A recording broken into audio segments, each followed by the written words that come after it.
UKLO 1 year masters. No IELTS required up to 5 years visa. High visa success rate.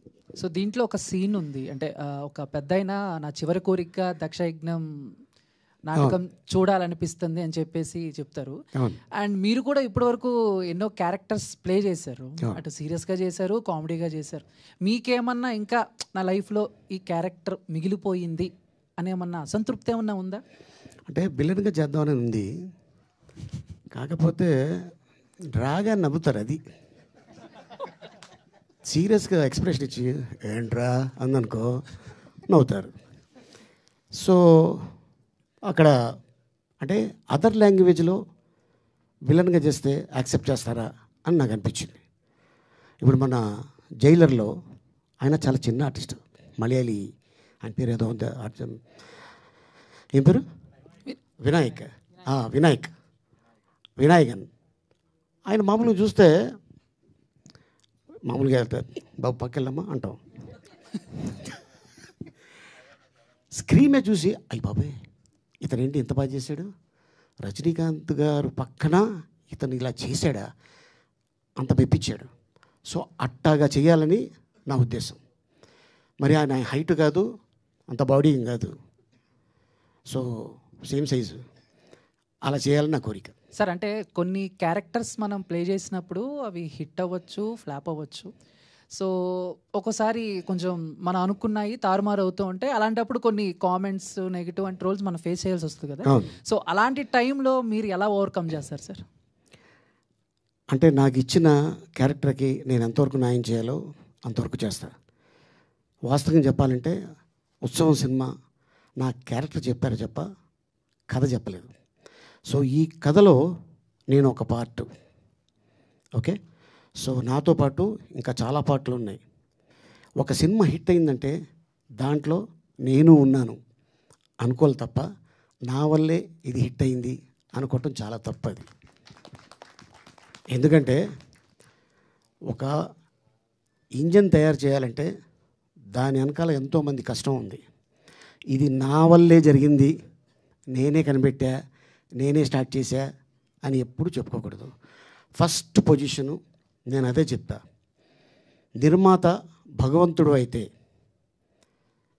Director ఆ గుడి పూజారి. ఈ మధ్యలో ఆర్టిస్టులు ఉన్నారే వాళ్ళందరూ భక్తులు. ప్రసాదం ఏం పెడితే అది తినేసి వెళ్ళిపోవాలి, ఇది కావాలి అని అనకూడదు. సో అట్టాగా నాకు ఈ క్యారెక్టర్ ఇచ్చారు, నేను న్యాయం చేశాను. నాతో పాటు ఇంకా గొప్ప గొప్ప వాళ్ళు కూడా ఉన్నారు. ఇందాక చెప్పా మా సెట్కి ఇంతమంది ఆర్టిస్టులు ఉన్నారు అనగానే కోటా శ్రీనివాసరావు గారు ఫోన్ చేసి అరే నీ కారు పంపించవా, ఒకసారి షూటింగ్కి వస్తాను అన్నాడు. ఆయన షూటింగ్ జరుగుతుంటే ఒకప్పుడు మేము వెళ్ళేవాళ్ళం, ఎందుకంటే అంత పెద్ద విల్లన్ ఆయన. ప్రతిఘటన ఒక సినిమా విజయశాంతి గారి తర్వాత మళ్ళీ చెప్పుకునే క్యారెక్టర్ ఎవరు అంటే కోటా గారు. అలాగే ఇంకో ఎన్నో సినిమాలు, శత్రువు, ఇందాక మీరు చెప్పారు కదా బేడా బేడా అన్నావు, ఇప్పుడు నువ్వు యాడా. గణేష్ కూడా సార్, గణేష్ అది వేరు, దాంట్లో నేను మేకప్ మ్యాన్, నేను అసిస్టెంట్. ఫస్ట్ డే ఒక సీన్ చేయగానే బాబాయ్ ఇది సినిమా హిట్ అయితే బెస్ట్ విల్లన్గా ఫస్ట్ అనౌన్స్ చేసేది నీకే అన్న. ఎందుకో నాకు అనిపించింది. ఆయన ఫోన్ చేసి అరే నువ్వు ఏ నోటితో చెప్పావు కానీ బెస్ట్ విలన్ అనౌన్స్ చేశారా, నాకే ఇచ్చారు అవార్డు అన్నాడు. నిజంగా చాలా ఆనందం వేసింది. ఎందుకంటే ఆల్మోస్ట్ 45 సంవత్సరాలు వెళ్ళిపోయి 46వ సంవత్సరంలో ఉన్న ఇండస్ట్రీకి వచ్చి, సో ఇంతమంది ఆర్టిస్టులతోటి చేయటం అనేది ఒక పెద్ద టాస్క్. డైరెక్టరు ఇంతమందిని పెట్టుకోవటం అది కూడా మామూలు వాళ్ళు కాదు, లెజెండ్స్, వైట్ ఎలిఫెంట్స్. ఆ మధ్యన అన్ని సినిమా ఫినిష్ చేసాడు. సో అర్జున్ని మెచ్చుకోవాలి. ఆ ఓపెన్ ప్లేసు, చలికాలం, మాకు షర్ట్లు లేవు, గెట్టప్ లేసి డైలాగులు చెప్పాడు మాకు. అందరూ వణుకుతూ, ఎక్కడది తారామతి బారాత్ అది అక్కడ అర్జున ఏమంటివి అనే డైలాగ్ చెప్పాలి. ఇక్కడ చెప్పా, అక్కడ ఎలా ఉంది సార్ అర్జున ఏమంటివి అని ఇలా ఉంది, ఎందుకంటే వణుకుతున్నాం అందరం.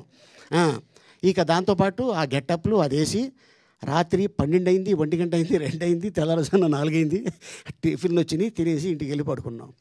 సో అట్లాంటి కష్టమైన ఒక కథను తీసుకొని ఇంతమందిని పెట్టుకొని చేయటం అనేది మామూలు విషయం కాదు. తనకి ఇంతకాలం ఆగినందుకు మైత్రి వాళ్ళు ఎస్ ఇంతమంది ఆర్టిస్టులు ఉన్నారు, ఈ సినిమా బాగుంది కాబట్టి దీన్ని మనం రిలీజ్ చేయాలి అని చెప్పి ముందుకు వచ్చారు. So thanks to Naveen NN గారు అండ్ రవి గారికి.